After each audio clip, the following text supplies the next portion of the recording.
네, 오늘 형제자매들과 나눌 말씀 제목 교회 성장 목표 시리즈로 하고 있는데요. 마지막 네 번째 시간으로 우리 교회가 해야 하는 일들입니다. 그래서 이제 부제로는 우리 애땡원이라고 했는데 어딘지 아시죠? 한땡 학교, 저청 그리고 또 탈북민 선교와 관련돼서 우리 교회가 해야 될 일에 대해서 조금 생각해 보고자 합니다. 우리가 지금까지 다루는 것이 이제 이렇게 해서 세 가지 주제까지 왔고 드디어 이제 오늘 우리가 교회가 해야 할 일들인데 결국 이 애신원 사역과 한번학교 사역은 우리 교회에게 맡겨주신 주님의 귀한 일입니다. 그런데 이것은 이제 어린이들과 청소년들을 위한 사역이라고 볼 수 있고요. 그리고 이제 주부청 사역이 있는데 이 주부청은 또 청년들을 세우기 위한 그러한 미션입니다. 그리고 이제 세 번째로는 탈북민 사역. 또 우리가 함께 기도해야 하고 항상 힘써야 되는 주제이기 때문에 이런 영역에서 이제 우리 교회가 힘써야 될 것을 오늘 한번 나눠보고자 합니다. 그 신약 교회가 해야 할 일은 형제자매들이 잘 아실 거예요. 이 교회라고 하는 이 사람들이 해야 될 일들 지역적으로 우리 이제 하나의 교회로 묶여져 있죠. 그래서 그 교회들이 해야 할 일이 기본적인 것들이 늘 있습니다. 사도행전 2장 41절부터 47절까지에서는 이제 그 교회가 태동되어지는 그러한 과정을 보여주고 있죠. 물론 이것이 이제 지금 현재의 딱 그런 신약 교회, 전 세계에 흩어져 있는 한몸된 교회, 지역 교회의 모습은 아닙니다. 왜냐하면 이제 예루살렘에 특정되어 있었던 한 과도기적인 사건이고 그 시대의 예루살렘 교회의 특성이었기 때문에 이것을 무리하게 우리 교회에 오늘날 이제 우리 신약 교회 시대에 적용하기에는 완전하지 않은 그러한 요소들이 분명히 있기 때문이죠.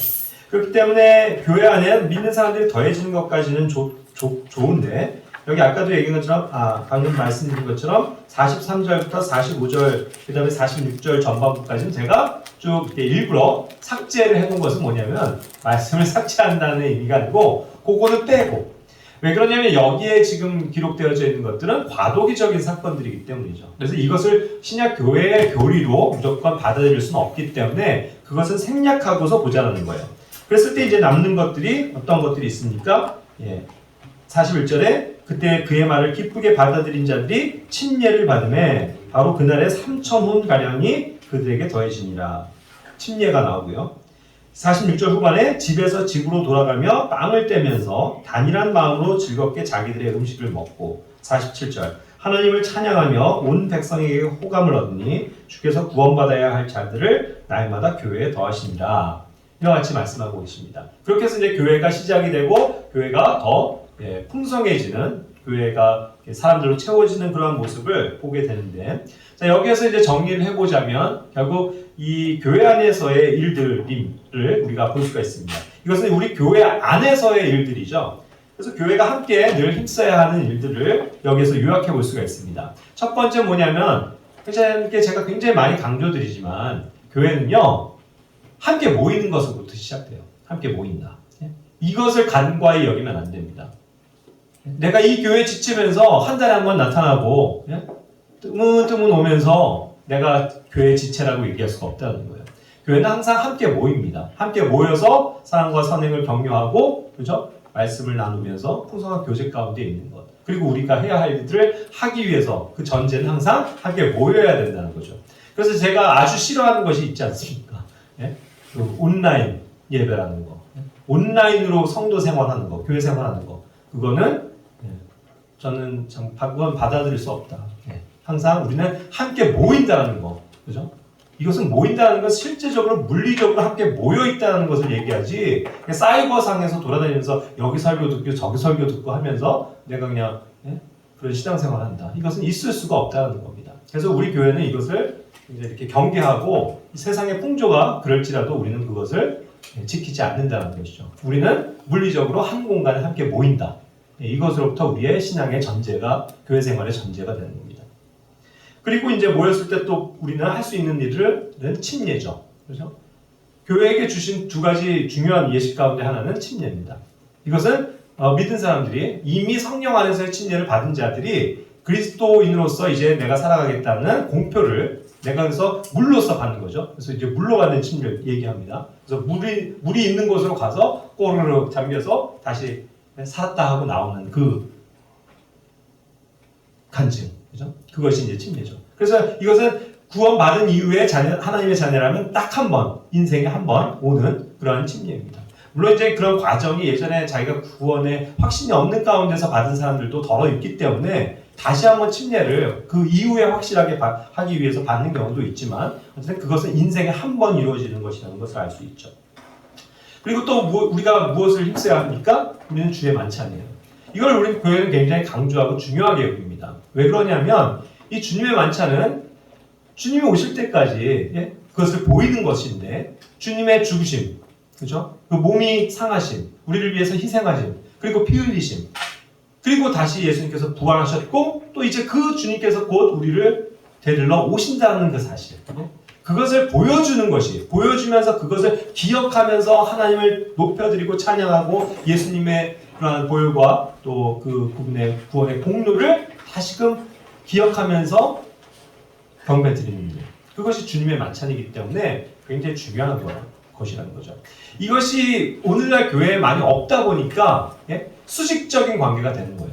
교회 예배라는 게 뭡니까? 다 앞에서 하는 프로그램이 돼버리고 있어요. 프로그램, 그죠? 사회자가 있어서 뭐 말씀 교독합시다 그러면 뭐 앉았다 일어났다 하면서 읽고, 자 뭐 주기도문 합시다 뭐 외우고, 자 그 다음에는 이제 대표 기도하겠습니다. 대표 기도, 자 나와서 기도하고 써 있는 대로 읽고, 그죠? 그 다음에 뭐 성가대에 찬양이 있겠습니다 하면 성가대 우르르 일어서 갖고 찬양하고 듣고 박수치고, 그죠? 그 다음에 뭐예요? 목사의 설교가 있겠습니다. 그래서 설교하고 축복합니다 하면서 축복기도 하면은 아멘 하고 그럼 헌금 돌리고, 그죠? 그러고서 안녕히 계세요. 안녕히 가세요. 그런 프로그램으로 전락했다는 거예요. 참된 경배라 하면 워십이라고 하는 건 그것이 아니잖아요. 그죠? 우리 스스로가 한 사람 한 사람이 다 지체된 자들로서 나와서 마음을 다해서, 그죠? 온 영과 혼을 다해서 주님을 높여드리는 행위입니다. 그 모든 것이 경배예요. 그죠? 그래서 우리가 만나서 인사하고 앉는 이 순간부터가 다 워십인 거예요. 그렇지 않습니까? 그래서 제가 항상 말씀드리는 것은 이 경배를 제대로 하기 위해서 우리의 옷가지와 마음가짐과 우리의 태도와 우리의 얼굴 표정 하나하나가 중요하다는 걸 말씀드리잖아요. 무엇이 합당한 예배인지, 그죠? 그렇게 해서 함께 드려지는 예배가 되어야 됩니다. 그럴 때 가장 중요한 게 뭐냐면 주님을 높여드리는 행위잖아요. 경배라는 것은 우리를 낮추는 것이잖아요. 그렇기 때문에 우리가 엎드려진다는 표현이 워십에 있는 거거든요. 그러기 위해서 우리가 무엇을 해야 합니까? 하나님을 찬양하죠. 근데 말로서만 찬양하는 게 아니고 우리의 감사의 고백들을 돌려드리는 거예요. 우리를 구원하시고 우리에게 은혜를 베푸신 주님 앞에 나아가는 행위입니다. 그것이 워십, 경배예요. 그러기 위해서 우리가 가장 먼저 회복하고 기억해야 될 사실이 뭐예요? 우리를 구원하신 주님의 사랑이잖아요. 그걸 높여드리기 위해서 가장 이것이 확실한 매개가 뭡니까? 그게 우리 앞에 놓여진 빵이요, 잔인 거예요. 그래서 그거를 가지고 기억하라고 하셨잖아요, 주님. 이것을 행할 때마다라는 그 표현이 자주 행한다라는 것을 내포하고 있는 단어잖아요. 그러니까 우리는 자주 하는 거예요. 매주 하는 거예요. 그것이 하나님을 영화롭게 하는 일이고 우리의 구원을 회복하는 일이고, 그러니까 그 구원을 받았지만 그 기쁨을요 항상 회복하는 시간이 되는 거고, 진정 나 자신을 하나님 앞에 나오게 하는 그러한 중요한 도구이기 때문에, 매개이기 때문에 우리는 주님의 만찬을 경배로서 드린다는 거예요. 이것이 얼마나 중요합니까? 그런데 오늘날 교회들은 이런 거 다 안 하잖아요. 1년에 한 번 할까 말까. 그리고 오히려 우리처럼 매주 하는 교회, 자주 하는 교회를 오히려 이상하게 여겨요. 그죠? 이상한 건 그들인데, 그죠? 말씀대로 살아간다면 교회가 힘써야 될 일들은 이런 건데, 그죠? 자, 그래서 우리는 항상 이런 것에 힘씁니다. 그리고 이제 하나님의 그런 교리의 말씀이 있죠.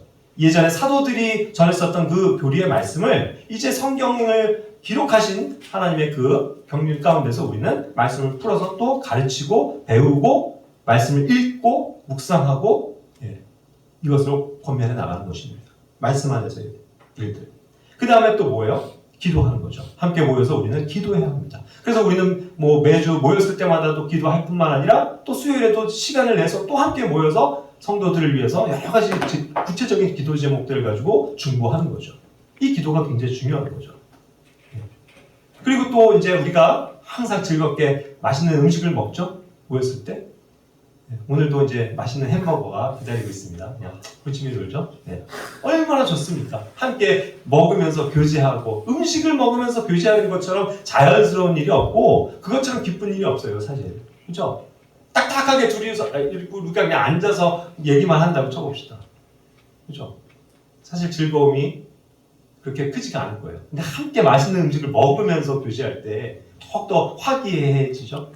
이것이 서로를 격려하고 세워주는 일이라는 겁니다. 이렇게 교제해 나가는 거죠. 그리고 우리는 항상 하나님께 찬양을 드립니다. 내 마음을 다해서 정성을 다해서 정말 하나님을 높여드리는 행위. 얼마나 귀한 겁니까? 그리고 또 이제 우리가 어떠한 이제 이런 것들이 구체적으로 되어져 있는 일들이라면 이제 이렇게 연합하고 하나가 되고 같은 마인드를 갖춰 나가는 거 이런 것은 어떤 우리의 마인드의 영역들이죠. 그죠? 그런 면에서도 우리는 하나가 되고 함께 일하는 교회가 되어야 합니다. 그래서 여러 가지 영역들에서 우리가 서로 다를 수 있는데 그 다름을 인정하되 그러나 어떤 것이 주님을 기쁘시게 하는지를 알아서 그런 것으로 자꾸 마인드를 맞춰 나가는 거죠. 무엇이 정말 주님을 기쁘시게 하는 일인지. 그죠? 그렇게 해서 우리가 교회 안에서 연합하고 하나가 되는 겁니다. 같은 생각과 같은 뜻을 갖는 거죠. 그리고 이제 우리가 배운 것처럼 서로 해야 될 일이 있죠. 상호 간에 해야 될 일들이 분명히 있습니다. 그것들이 뭐예요? 서로 사랑해야 된다는 거죠. 서로 사랑을 힘씁니다. 또 서로 뭐예요? 섬겨줘야 돼요. 시키는 게 아닙니다. 물론 때에 따라서 이거 좀 부탁하면서 시킬 수도 있지만 사랑은 시키는 게 아니고 내가 먼저 섬기는 거예요. 그죠? 막내라고 해서 막내야. 항상 막내 보고 우리는 신부를 많이 시키는데 그렇죠? 서로를 섬기는 일에 힘써야 합니다. 서로 도와줘야 돼요. 그죠? 힘든 일을 보고도 외면하면 안 됩니다. 도와줘야 돼요. 그리고 또 물질을 어떻게 써야 돼요? 나를 위해서 쓰는 게 아니고 성도들을 위해서 물질을 주는 겁니다. 베푸는 거예요. 함께 나누는 거예요. 그런 것으로 또 우리는 사랑을 실천하죠. 그리고 서로를 권면해 줍니다. 말씀으로 위로해 주고 힘을 붙돋아 주고 세워주는 거죠. 또 때로는 책망하기도 하고 이렇게 교회가 서로가 서로를 세워가는 거. 이것이 중요하다고 지금 지난 시간 동안 계속 말씀드렸던 거죠. 자, 이런 일들을 교회는 항상 힘써야 합니다. 아시겠어요? 항상 힘써야 돼요. 이걸 놓치면 안 된다고요. 이게 기본이에요. 이게 기본. 이게 신앙생활이라고요. 참된 신앙생활. 그걸 떠나서는 우리는 뭐 혼자 저기 산속에 들어가서 듣다는 거 아니라고 제가 말씀드리죠. 신앙은 이런 거예요. 함께 어우러지면서 교회로서 주님이 원하시는 바들을 실천하는 거예요. 자, 그런데 이것이 이제 우리 교회 안에서 되어져야 되는 일들이라고 한다면 오늘의 주제는 이제 이 교회 바깥에서도 우리가 해야 되는 어떠한 일들을 얘기하고자 합니다. 이제는 교회 밖에서의 일들도 또 우리가 계속 힘써야 되는 영역들이 있죠. 첫 번째로는 그것을 이웃을 사랑하는 것이라고 이야기할 수 있고 두 번째는 믿지 않는 자들에게 복음을 전하는 것이라고 또 이야기할 수 있습니다. 이웃을 사랑하는 것에서는 굉장히 범위가 광범위해집니다. 그렇죠? 먼저 이웃이라고 하면 우리 지금 성도들 지체들이 먼저 가장 우선적인 이웃이에요. 그렇죠? 그러나 그것만 힘쓰는 게 아니고 또 다른 내 주변에 있는 믿지 않는 사람일지라도 내 주변에 있는 사람들을 사랑하는 겁니다. 내 친구들을요. 내 친척들을요. 그리고 내 가족들을요. 내 동료, 직장에서의 지인, 사회생활하면서 만나게 되는 사람들. 이 모든 사람들에 대해서 우리는 사랑하는 마음을 가지고 그들을 대해줘야 된다는 뜻입니다. 그리고 사랑을 실천해야 되는 사실 우리에게도 의무가 있는 거예요. 율법만이 이것을 강조하는 게 아닙니다. 그렇죠? 두 번째로는 복음을 전하는 것이라고 했는데 결국 모든 믿지 않는 사람들을 대상으로 하는 거니까 이건 전 세계 모든 내가 만날 수 있는 모든 사람에게 해당되는 대상이죠. 그렇죠? 그 사람들을 어떻게 우리는 대해야 합니까? 항상 마음 한켠에는 저 사람에게 복음을 전해야 하는데 저 사람이 예수를 빨리 믿어야 되는데 구원을 받아야 되는데 항상 이것에 우리가 관심을 가지고 있어야 된다는 뜻입니다. 그리고 그런 것들을 힘써야 된다는 거죠. 자, 그래서 이제 첫 번째로 좀 구체적으로 이웃을 사랑하는 것이 어떠한 영역인지를 생각해 봅시다. 이것이야말로 선한 일들이에요. 주님께서 원하시는 선한 일들입니다. 이웃을 사랑하는 게. 이것은 모든 사람들에게 차별 없이 긍휼을 베풀 수 있는 마음이 전제가 돼야 되고 다른 사람들을 섬기고 도와줄 수 있는 마음이 필요한 것이고 구체적으로도 또 어려운 사람들을 구제해 주고자 하는 그런 좋은 마음들입니다. 그것에서 발로하는 선한 일들, good works. 예? 그것이라는 거예요. 그것을 우리 교회가 항상 힘써야 된다는 뜻입니다. 로마서 13장 9절과 10절 말씀에 보면 이제 율법에 대해서 이제 언급을 하면서 말씀하시죠. 10절에 사랑은 자기 이웃에게 해를 끼치지 아니하나니 그러므로 사랑은 율법의 완성입니다. 그리고 이제 9절에서는 너는 내 이웃을 내 자신과 같이 사랑하라 라는 이 말씀에 모든 율법의 성취가 다 들어있다라고 성경은 설명하고 있죠. 우리가 어떻게 했다, 이 구약도 굉장히 중요한 하나님의 말씀인데 구약에 있는 말씀들, 율법들 이런 것들을 그래도 이것이 하나님의 어쨌든 선하신 뜻일진데 그런 것들을 다 이루면서 살 수 있겠습니까? 이 안에 율법 안에도 굉장히 좋은 것들이 많이 있는데 이것을 어떻게 우리가 실천할 수 있겠냐 하는 거예요. 그것은 결국은 내 이웃을 내 자신과 같이 사랑하라 하는 이 말씀 안에 이 모든 것들이 압축되어져 있다는 거죠. 그것을 실천하면 우리 신약교회는 더 이상 율법의 의무를 지지 않는다는 뜻이에요.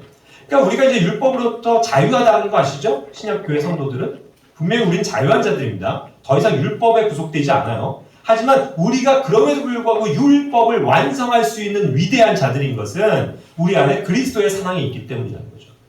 그 그리스도의 사랑을 가지고 다른 사람들을 사랑할 수 있기 때문에 그 사랑을 실천할 때 우리는 이 구약에 있었던 하나님의 뜻마저도 완성할 수 있는 존재가 된다는 거예요. 아멘? 그게 중요한 거예요. 그것이 구약과 신약의 관점을 우리가 통과시킬 수 있는 공통점입니다. 사랑이에요, 사랑. 그것을 우리가 실천을 해야 한다는 뜻입니다. 자, 그래서 마태복음 5장 16절에도 이제 이런 말씀이 있죠. 이와 같이 너희 빛을 사람들 앞에 비추어 그들이 너희의 선한 행위를 보고 하늘에 계신 너희 아버지께 영광을 돌리게 하라. 선한 일들, 선한 행위들. 그것을 하라는 거예요. 그것을 행할 때 하늘에 계신 우리 아버지도 그것을 기뻐하신다는 거죠. 그것으로 인해서 하나님께서 영광을 받으신다는 겁니다. 우리가 무슨 일이 되었건 간에 하나님이 기뻐하시는 선한 행위들을 할 때요, 하나님이 기뻐하신다니까요. 하나님이 그걸 가지고 얘네 왜 쓸데없는 일 하고 있어? 이렇게 안 받아들이시죠. 당연히 하나님께서 기뻐하시는 선한 행위들을 우리가 할 때에 하나님께서 기뻐하시고 그것으로 인해서 하나님께서 영광을 받으신다는 거예요. 우리가 하나님께 영광을 돌리기를 원합니다. 맨날 그런 말들 하죠. 어떻게 우리가 하나님께 영광을 돌릴 수 있어요? 어떻게? 하나님께서 맡겨주신 그런 선한 일들을 할 때에 하나님의 영광이 드러난다는 것을 얘기하잖아요. 그렇죠? 그것을 사람들 앞에 비추라는 거예요. 그 빛을. 우리가 세상의 빛일진데 우리의 그런 착한 행실들을 다른 믿지 않는 사람들에게도 보여줘야죠. 맨날 뭐 이웃들이랑 멱살 잡고 시비 걸 겁니까? 주차 문제로 맨날 싸움이나 하고 고함이나 지를 거예요? 그렇게 돼서는 안 된다는 거죠. 항상 선한 일들을 베푸는 거. 그것이 주님께서 원하시는 것이라는 겁니다. 기도서 2장 14절에서도 말씀하시잖아요. 그분께서 우리를 위하여 자신을 주심은 모든 불법으로부터 친히 우리를 구속하시고 정결하게 하사 선한 행위들에 열심을 내는 백성, 곧 자신을 위한 특별한 백성이 되게 하려 하심이라. 우리가 얼마나 이와 같이 독특한 백성, 특별한 백성입니까? 선한 행위들을 할 수 있도록 하신 그러한 특별한 존재들이라니까요. 그런데 그거에 있어서도 그냥 단순히 하라는 게 아니고 그 일에 열심을 내는, 그죠? 선한 행위들에 열심을 내는 백성이 되게 하셨다. 우리 안에 그렇다면 이 선한 일들을 하고자 하는 의지와 그것에 대한 어떤 용기와 헌신이 있습니까, 여러분? 있으세요? 정말 내가 그 일들을 하기를 원해요? 원해야 된다는 거예요. 그리고 정말 그 일을 하고 싶고 내가 그 일에 정말 열심을 내고자 합니다. 주님 도와주십시오. 물론 내 힘으로 안 된다는 거 아시죠? 내 의지로 안 됩니다. 정말 성령님의 그러한 충만하심을 입을 때 이것이 더 기쁨으로 자원함으로 할 수 있겠죠. 그 마음을 주십시오, 주님. 성령님의 그런 기쁨과 충만함을 저에게 주십시오. 그래서 이 일들이 지치지 않고 제가 열심으로 기쁨으로 할 수 있도록 도와주십시오. 그렇게 요청해야 된다는 사실입니다. 그럴 때 하나님께서 영광을 받으세요. 그럴 때 우리에게 정말 잘했다 칭찬하실 것 아니겠습니까? 그리고 로마서 12장 18절 말씀도 잘 하실 겁니다. 가능하다면 예? 너희가 할 수 있는 대로 모든 사람과 화평하게 지내라. 평화해라. 평화를 요청하고 계세요. 주님이 원하시는 방법은 이 땅에서 우리가 사는 동안 투쟁이 아닙니다. 싸우는 게 아니에요. 이 세상의 악한 정사들과 권세들과 싸우라고 우리를 남겨두신 게 아닙니다. 우리도 싸울 수 있어요. 주님도 그러셨잖아요. 내가 저 천군천사를 대동해서 그냥 너네를 싹 쓸어버릴 수도 있다. 말하자면 그거 아니에요. 하지만 내 왕국은 그런 것이 아니고 지금은 또 그런 것이 아니다. 하나님께서 나중에 이제 그런 것들을 딱 쓸어버리시고 심판하실 때가 오겠죠? 하지만 우리도 그것을 기다리고 있을 뿐이지 우리 시대에게 우리에게 그러한 권한을 주신 적이 없습니다. 그래서 교회는 잘 들으세요. 핍박을 하면 당하는 거예요. 고난을 주면 그냥 어쩔 수 없이 당하는 거라고요. 싸우는 게 아니에요. 네? 투쟁하는 게 아니라고요. 우리가 그런 환경이 되면 그렇게 당하면서 사는 거예요. 그게 주님의 뜻이라니까요. 그러니까 맞서 싸우지 않고 우리는 오히려 화평한 방법, 평화의 방법을 추구한다는 거죠. 그 사람이 나에게 악을 행할지라도 내가 선으로 갚고자 하는 그 평화의 마음으로 다가선다는 겁니다. 그래서 평화에 오히려 악수를 청하는 존재들이죠. 그래서 그리스도의 사랑을 가진 자들이 위대한 거예요. 이 세상이 사실 어떻게 감당할 수 없는 그런 믿음을 가진 사람들이라니까요. 이 세상 불신자들처럼 똑같이 행하지 않잖아요. 그렇지 않습니까? 그래서 우리 마음 안에 이 그리스도의 사랑이 가득 차고 넘쳐야죠. 쉐리티라고 하는 그 주님의 사랑이 내 안에 있을 때 우리는 세상을 진정 승리할 수 있습니다. 어떤 환경에서도 두려움 없이 주님만 바라보고 기쁨을 가지고 평화하는 방법을 가지고 살아갈 수 있다는 뜻이죠. 그렇기 때문에 어쨌든 우리는 이웃에 대해서도요, 방금 말씀드린 것처럼 평화하시기 바랍니다. 나에게 좀 악을 행하는 그런 이웃들도 있을 수 있어요. 주변에 사람들이 있을 수 있습니다. 직장의 상사가 자식을 괴롭힐 수도 있고, 못되는 그런 동료 만나갖고 고통을 당할 수도 있고 한데, 에이 하고 나중에 그냥 맞받아치려고 하는 게 아니고, 같이 멱살 잡고 그냥 한번 싸워보자, 맞짱 한번 떠보자, 이웃들이랑 그런 게 아니고요. 참고 내가 평화하려고 하는 그런 마음을 품고 사는 거. 그런 존재가 돼야 됩니다. 자, 두 번째, 이제 우리가 이제 복음을 전하는 것이 나오는데요. 로마서 10장 14절 15절 말씀. 우리가 한번 다 같이 읽어볼까요? 먼저 그들이 자기들이 믿지 아니한 분을 어찌 부르리요? 자기들이 믿지 못한 분을 어찌 믿으리요? 선포자가 없이 어찌 들으리요? 은혜 없이 아니하시면 그들이 어찌 선포하리요? 이것은 기록된바 화평의 복음을 선포하며 좋은 일들의 반가운 소식을 가져오는 자들의 발이 어찌 그리 아름다움과 깜깜하리라. 아멘. 이 말씀은 어제도 우리가 내내 이렇게 묵상되어지던 말씀 아닙니까? 혹시? 그 평화의 복음을 들고 가는 이 발걸음, 이 발, 이것이 얼마나 아름다운가. 그죠? 하나님도 그것을 굉장히 기뻐하셨을 거예요. 우리가 복음을 전하기 위해서 순종하는 이 발, 그 행동. 그래서 우리가 거기에서 찬양을 하고 또 숙자들에게 섬기는 마음으로 인사해주고 선물과 전도지를 나눠주고, 그죠? 하나님께 영광을 돌리는 복음의 찬송을 들려드리고 또 복음의 말씀을 선포하고 그렇게 해서 결신하는 사람들이 있게 됩니다. 이 과정을 보셨잖아요. 얼마나 놀랍습니까? 그때의 비둘기들도 화답하는 걸 보셨잖아요. 그렇죠? 네? 수많은 비둘기들, 평화의 상징 비둘기들이 날아다니고 그것을 축복하더라 이거예요. 저 그렇게 느껴지는데 귀한 거예요, 이사님들. 이것에 대한 참 기쁨을 느낄 때, 사실 우리가 내가 살아있구나 이걸 느끼는 거 아닙니까? 내가 정말 생명을 가진 자구나. 이 생명을 내가 전하고 나눌 때 하나님께서 기뻐하시는구나. 내 안에 충만함이 온다는 걸 경험하셔야 된다는 거죠. 그래서 어때요? 야, 내가 기회가 되면 또 가고 싶다. 아멘? 예? 또 가고 싶다. 이런 마음이 들어야 돼요.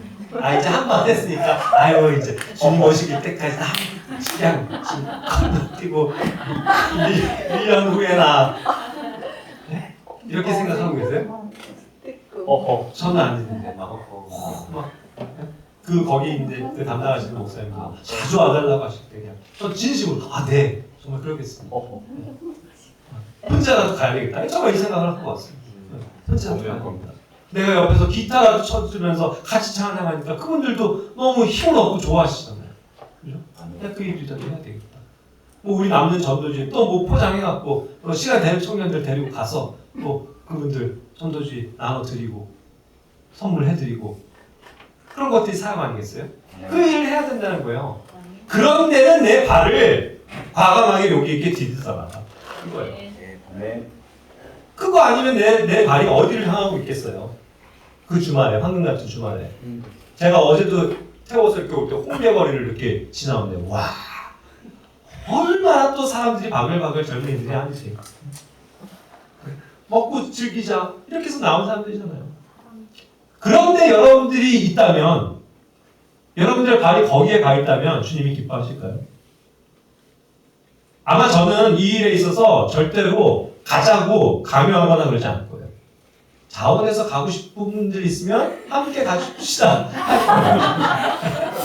그런데 보세요. 그런데 이제 여러분들이 성령에 민감해질 때 어떤 반응이 이제 오는지를 배우셔야 된다고요.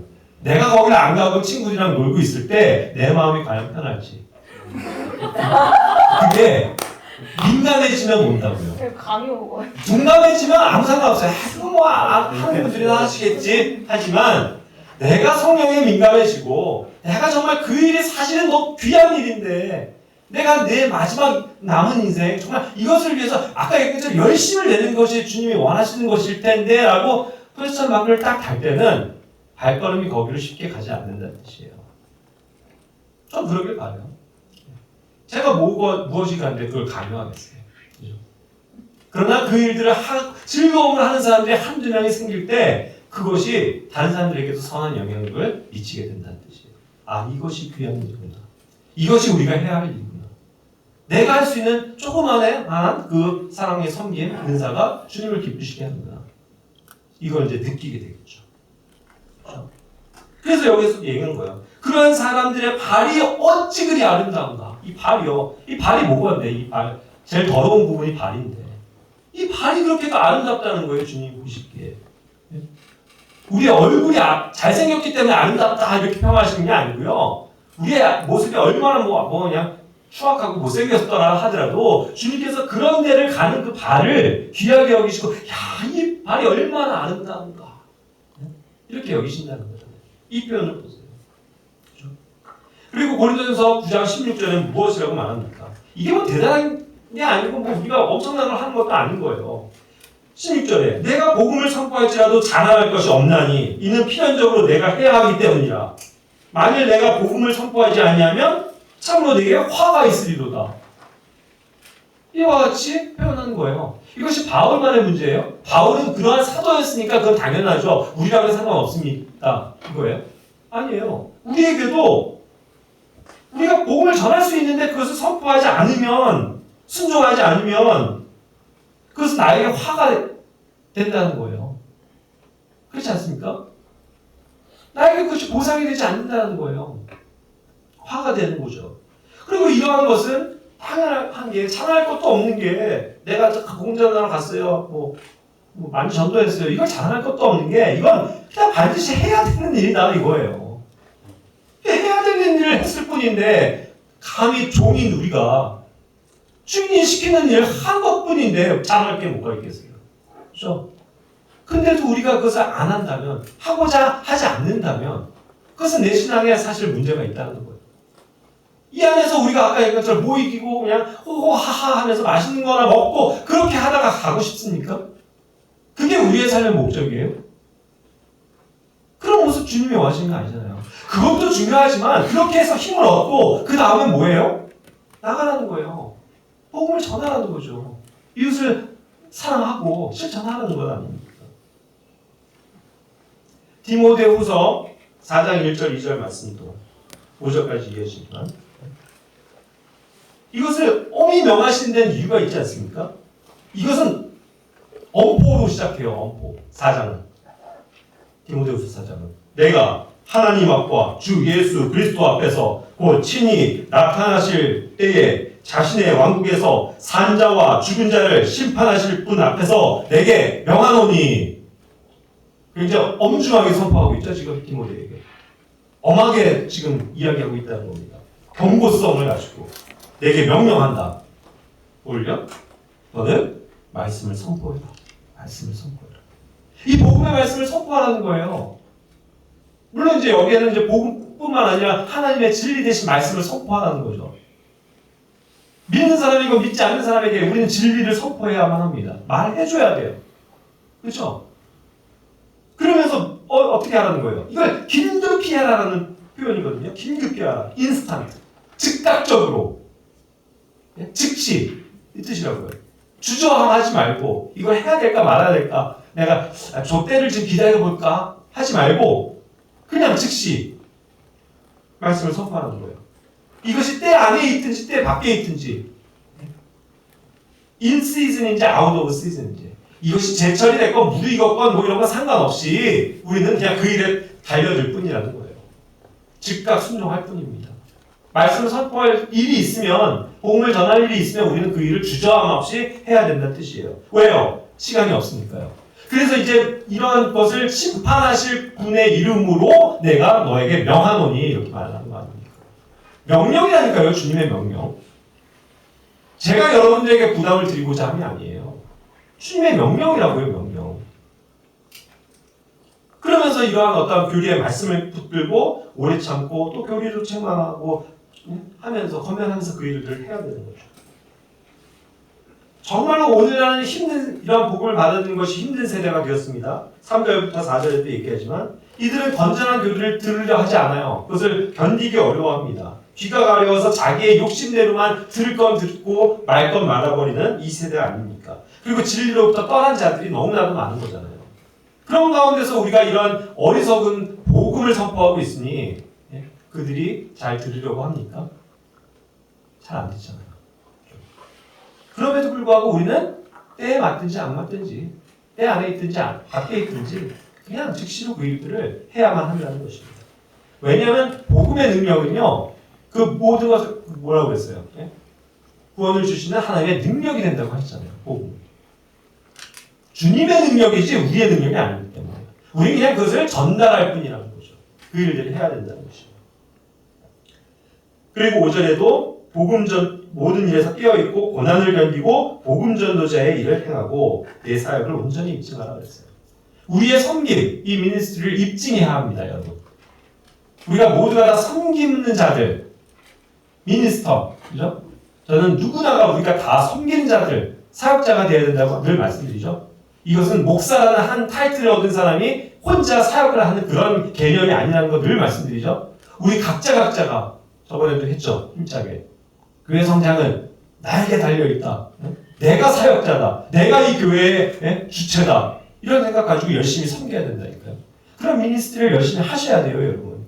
그래서 여러분들 다 사역자라고 부를 수 있어야 된다고요. 섬기는 자들. 그죠? 그런 방법으로 우리는 함께 일하기를 원하는 거예요, 교회가. 그래서 이러한 일들에 있어서 이러한 사역을 우리 교회에게 맡기셨는데 이것이 이제 구체적으로 오늘 어떠한 일들이 있는지를 조금 이제 마무리를 하도록 하겠습니다. 첫 번째로 우리는 청소년 사역이 있어요. 이 어린이들과 청소년 사역인데 사실상 우리는 매주 애신원과 한번학교를 방문합니다. 뭐 지금은 또 애신원은 이제 뭐 격주이지만 거기서 하는 일들 잘 아시죠? 그리고 아직 안 가보신 분들은 가보셔야 돼요. 예? 참여해 보셔야 된다고요. 그래야 선교의 현장이 실제로 섬김의 현장이 어떻게 돌아가는지 아시게 되죠. 이 말로만 들어서 기도가 쉽게 됩니까? 그런 상황을 알아야 내가 더 애착이 갈 수 있기 때문이죠. 이 애신원과 한번학교는 너무너무 중요한 그러한 우리의 사역의 장소입니다. 전 너무 이것이 감사해요. 이 어린이들과 청소년들 지금 몇 명이에요 벌써? 거기에 35명, 여기에 15명, 50명. 와, 50명의 아이들을 우리가 책임지는 거라니까요. 영적인 영역에서. 놀랍지 않아요? 아멘. 우리는 지금 여기 20명밖에 안 되는데 다 뭐예요? 20여 명이 성인이잖아요. 성인밖에 없잖아요. 그러니까 우리는 흔히 말하는 주일학교도 없고 어린이들도 없고 청소년도 할 것도 없어요. 그런데 우리의 외부 사역에 있어서는 뭐예요? 꼭 그것이 교회 안에서 되어지는 일이 아니죠. 학교에 있는 그들에게 찾아가서 그들을 도와주고 복음을 전하고 하나님의 말씀을 가르치고 올바른 길로 이끌어주고 그들을 도와주고 학습도 도와주고 같이 놀아주고 이렇게 해서 교회가 성장하는 거잖아요. 그렇죠? 이 일이 얼마나 귀합니까? 그 일을 맡겨주셨다는 거예요. 우리 교회 안에 그런 사람들이 없지만 그런 자들을 매칭시켜 주셨다는 거예요. 그럼 누구가 해야 될 일이에요? 우리 교회가 해야 할 일이에요. 다른 교회들은 이런 거 하고 싶어도 못하는 교회들도 많고요. 하고자 안 하는 교회들도 너무 많아요. 아이고 이런 걸 왜 해? 그죠? 그리고 그냥 성전 자기네들 그렇게 얘기하는 성전 건축, 교회 성장, 사람들 많아지는 거. 그리고 그렇게 했을 때 우리 안에 주일학교를 우리가 세워야지. 우리가 학교를 세워야지. 이런 것들만 생각하고 있죠. 진정 우리가 섬길 수 있는 곳을 우리가 찾아가면 얼마나 많은 일들이 있습니까? 자, 그런데 이제 이 두 단체의 차이점을 또 특징을 형제님들 잘 이해하셔야 돼요. 여기 조금 환경이 다릅니다. 감사한 것은 애신호는 격주를 가긴 하지만 우리가 예배를 맡아요. 그죠? 그래서 우리 다 애들 모아놓고 강당에서 함께 찬양을 부르고 기도하고 또 흩어져서 하나님의 말씀을 가르칩니다. 이것처럼 좋은 게 없잖아요. 예? 이 자동으로 될 수 있는 이 시스템이 되도록 우리가 얼마나 기도하고 노력해왔습니까, 그동안. 그래서 여기 그냥 청년들이 그냥 매주 가가지고 놀아주고 먹을 거 갖다 주고 친해지고 그러한 결과로 애신원에서도 우리를 인정해주고 와달라고 초청한 거 아니에요. 얼마나 감사한 겁니까? 너무너무 저는 이것이 놀라운 주님의 일하심이라고 생각돼요. 한번학교는 또 어때요? 거기는 이제 지금 이제 우리가 복음을 여러 차례 이제 전했고 여러 가지 방식으로 1대1로도 하다가 지금은 이제 그룹으로 해서 아이들 공부를 가르쳐 주시긴 하지만 항상 가는 거예요. 놀아주고 또 아이들 이야기해주고 그래서 아이들이 너무나도 친근히 하지 않습니까? 그런 차이가 조금은 있지만 어쨌든 다 뭐예요? 사랑하는 아이들이잖아요. 이 어린이부터 청소년들의 이르기까지 이 방황할 수 있는 시기에 우리가 구심점이 되어서 그들의 멘토가 되어주고 그들에게 올바른 길로 인도할 수 있는 이 책임을 우리 교회에게 허락하셨다니까요. 다른 교회들은요 그냥 어쩌다 한 번 와서 선물 주고 가는 걸로 끝나요. 대부분. 그런데 우리는 지속성을 가지고 몇 년을 사실 하는 거 아니에요. 그러니까 열매가 나타나는 거예요. 그렇게 해서 자란 청년들이 언젠가는 거기에서 나오게 되면 어떻게 되는 거예요? 잘만 인도되면 우리 교회 성도들이 돼 있잖아요. 얼마나 놀라운 아침입니까? 황금어장이라고 할 수 있는 거예요, 이건. 알죠? 지금 그런 환경에 딱 있으니까 우리가 그냥 선생님으로 가서 챙겨줄 수 있지 않습니까? 자, 그럴 때 이제 형제자매들이 이제 참여하시는 모든 분들이 아셔야 될 건 뭐냐면 어떠한 마음으로 접근해야 되냐? 사랑하라는 거예요. 아이들을 사랑해야 합니다. 내 마음에 안 들고 버르장머리하고 그냥 까불고 이런 애들 많아요. 근데 어떻게 해야 돼요? 사랑해야 된다고요. 웃어줘야 된다고요, 그들에게. 그리고 어떻게 돼요? 인내해줘야 돼요. 친구가 되어주고 그들의 가족이 되어줘야 된다는 뜻입니다. 그들은 그런 사랑에 굶주린 아이들이에요. 그게 공통점이에요. 아시죠? 굉장히 사랑에 목말라 하는 애들이에요. 그러니까 이런 면에서 우리가 다가갔을 때 얼마나 아이들이 이제 시간이 지나면 친해지고 좋아합니까? 그 일을 그런데 끝까지 해야 된다는 거예요. 가다가 말면 이건 죽도 밥도 안 돼요. 그런 단체들이 너무 많아요. 그런 교회들이 너무 많아요. 한두 번 오다가 그냥 끝. 그런데 우리는 그냥 뭐 비가 오나 눈이 오나 가잖아요. 그러니까 아이들이 좋아할 수밖에 없는 거예요. 그게 굉장히 또 우리가 가진 큰 은사입니다, 여러분. 우리 청년들이 그 일을 잘해서 지금 여기까지 온 거예요. 저 그 일에 대해서 너무 하나님께 감사해요. 갔을 때 이제 뭐 해주셔야 됩니까? 다른 거 없어요. 애들과 놀아주는 겁니다. 그거부터 시작한 거예요. 다 붙잡아놓고 야 너네 복음 들어 이거 안 돼요. 아이들과 놀아주고 친해지는 거죠. 아이들의 이야기를 들어주는 겁니다. 걔네도 할 말이 되게 많아요.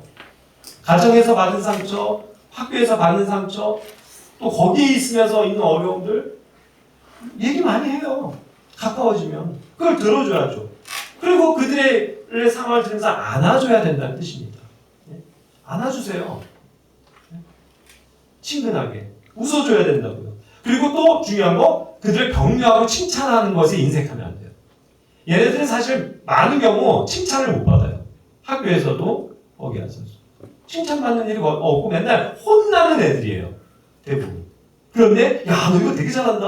야 그러면 애들이 이런 거 벌써 얼때같이 모여들어. 애시는 저번에는 그랬었죠. 제가 뭐 애들 뭐 물고 나서고 뭐 이런데 야 너 너무 잘한다 그러니까 애들이 막 다 몰려들어가고 저도 선생님 잘해요 그러면 애들이 막 다 자기들 물고 나고 서고 뭐 난리를 피잖아요. 자기들도 칭찬받고 싶어서. 아이들 특성이 그런 거예요. 칭찬받을 때 그들도 해피해져요. 그럴 때 마음이 동한다는 거예요. 그죠? 그런 다음에 이제 권면할 것들, 훈계할 것도 차차차차 해나가는 거죠. 그런 아이들에게. 그리고 또 중요한 건 뭐냐면 이런 데 갔을 때 절대로 차별하지 마세요. 차별. 어떤 애는요 정말로 이쁜 애가 있어요. 내 성향이나 이런 거상 얘는 예쁜데 어떻게 하면 맨날 속만 새기고 좀 꼴 보기 싫은 애들도 있거든요 솔직히. 근데 그거를 차별하거나 티를 내서는 안 된다는 뜻이에요. 애들은 다 알아요. 금방 알아요. 그래서 걔도 나에게 별로 안 다가와요. 그렇게 되면 안 돼요. 그럼 실패하는 거예요. 우리는 차별 없이 모두에게 다가가야 합니다. 여러분. 모두와 친해지려고 노력하세요. 당연히 그런 건 있습니다. 어떤 사람의 성향은 난 청소년들은 뭔가 얘기도 통하고 좋은데 난 이런 애들은요 어떻게 다뤄야 될지 모르겠어요 하면서 기피하는 청년들도 있어요. 사람들도 있다고. 반대로 저는 애기들은 너무 이쁘고 좋은데요. 저 큰 애들은 막 뭐라고 얘기해 줄지도 모르겠고 어려워요. 거리를 둬요. 그럼 어떻게 돼요? 결국 그 상태로 계속 가요. 그러면 걔는 정전권이죠. 그러니까 다가가야 된다고요. 누구와도 막힘없이 친해지도록. 그래서 이름부터 빨리 외워야 돼요. 야 누구야 하면서 막 저는 다 그냥 일일이 돌아다니면서 인사하잖아요. 애들 너 어떻게 지냈니? 뭐 했니? 뭐 스스럼 없이 그렇게 가야 애들이 친근해져요. 그죠? 그래서 선생님 하면서 오잖아요. 달려들잖아요. 그럴 때까지가 시간이 많이 필요한데 여러분들이 그 일을 잘 하셔야 된다는 거예요. 그게 중요한 사역이에요, 여러분. 딴 거 아니에요. 뭐 내가 말씀 잘 알고 내가 말씀 잘 가르칠 수 있는데 여기 교육 환경이 안 돼서 저는 못해요 이거예요? 아니라고요. 그 일을 잘할 때 그들이 나의 말에 경청하게 된다는 거죠. 꼭 인정하시기 바랍니다. 그 다음에 이제 두 번째로 청년 사역이 있는데 이것은 우리가 이제 주구청 사역을 통해서 이루어집니다. 주구청 미션이라는 거 이거 참 감사한 것 같아요. 주를 부르는 청년들과 함께 그렇게 그냥 교제가 갖기 위한 모임을 시작했는데 이것이 점차 다른 교회에도 전파가 되고 거기에 있는 성도들도 또 뭐 많지는 않지만 오게 되고 그들이 기쁨을 누리면서 더 우리의 교제의 폭이 넓어졌고 함께 섬길 수 있는 일들이 생기고 함께 활동할 수 있는 일들이 생기더라는 거예요. 그러면서 청년들이 그 교회에서도 채무를 못 받던 것들을 우리의 모임 가운데 와서 채무를 받잖아요. 그렇죠? 그리고 되게 행복해하고 굉장히 이 모임을 귀하게 여겨주고 함께 동역하는 그런 지체들이 되어가고 있습니다. 그러니까 이 주청 모임도 되게 중요하다는 거죠. 그러나 먼저는 우리가 그것에 시작한 교회로서 주체가 돼야 되겠죠. 우리 스스로부터가 쭈뼛쭈뼛하고 있으면 안 된다고요. 우리가 주체로서 주인공이 돼서 더 적극적으로 그 모임을 끌고 나가야 돼요. 그런 적극성이 필요합니다. 그리고 청년들이 결국은 주체가 되고 주도해가는 그런 모임이 돼야죠. 그래서 이것은 청년들을 세우고자 합니다. 저 같은 나이 든 세대가 이제는 젊은이들에게 이런 것들을 가르쳐주고 뒤로 빠지는 거죠. 그래서 젊은이들 스스로도 일할 수 있는 교회. 그러니까 그쪽 어제도 전도 모임에서도 그렇고 뭐 주변에서도 많으면요. 이제 부러워하는 것들이 그런 거잖아요. 우리 교회 여기 청년들이 이렇게 많아서 좋겠습니다. 수가 많은 건 아니지만 이 퍼센테이지로 봤을 때 정말 청년들이 많은 거죠. 이 청년들이 우르르 다니고 우르르 그렇죠? 그렇게 해서 일하니까 보기가 좋은 거예요. 우리 같은 아저씨, 아줌마들, 할머니, 할아버지들이 전도 주는 건 잘 안 받아요. 경험해 보셨잖아요. 우리가 전도할 때. 잘 안 받아요, 사실. 그래서 젊은이들, 청년들이 안녕하세요, 받아가세요 하면은 그냥 자기도 모르게 받아요. 청년들이라는 건. 그래서 젊은이들의 파워가 중요한 거니까요. 젊은이들이 막 찬양하고 있으면 사람들이 쳐다봐요. 우리 도망전들 때 어제도 많은 사람들이 지나가면서도 계속 이렇게 보잖아요. 그게 능력이라니까요. 젊은이들이 가진 파워, 에너지. 그러면서 우리가 이제 여러 가지 문화 활동, 시위 활동, 운동, 여가들도 함께 벌이는 겁니다. 저는 이것을 굉장히 중요하게 여기는 사역 중에 하나예요. 많은 교회들은 이런 거는 사실 등한히 합니다. 뭐 함께하고 문화, 뭐 취미, 이런 거는 그냥 세속적인 거죠. 이렇게 얘기하기도 하거든요. 물론 그런 영역들이 있기 때문에 오히려 저는 그걸 교회 안에서 품어야 된다는 생각을 하는 거예요. 제가 왜 청년들에게 교회 안에서 우리 여기 스크린 입고 하니까 영화 보자 이래요. 왜 맨날 뭐 등산 가자, 뭐 놀러 가자, 뭐 먹으러 가자, 그죠? 왜 맨날 그러냐고요, 제가. 그래서 그걸 굉장히 좀 못마땅하게 할 수 있는 분들도 있어요. 좀 같이 자제 좀 하라고. 근데 저는 그렇게 생각 안 해요, 솔직히. 화요일에도 다음날 일요일인데 왜 애들 불러갖고 그렇게 하냐고. 애들 힘들어한다고 하는데 아니에요. 정작 힘든 건 나지. 나이든 내가 힘들지. 무슨 젊은이들이 힘들어요. 사실 밤새도 놀 수 있는 사람들이 마피아 게임 한다고 하면. 그렇죠?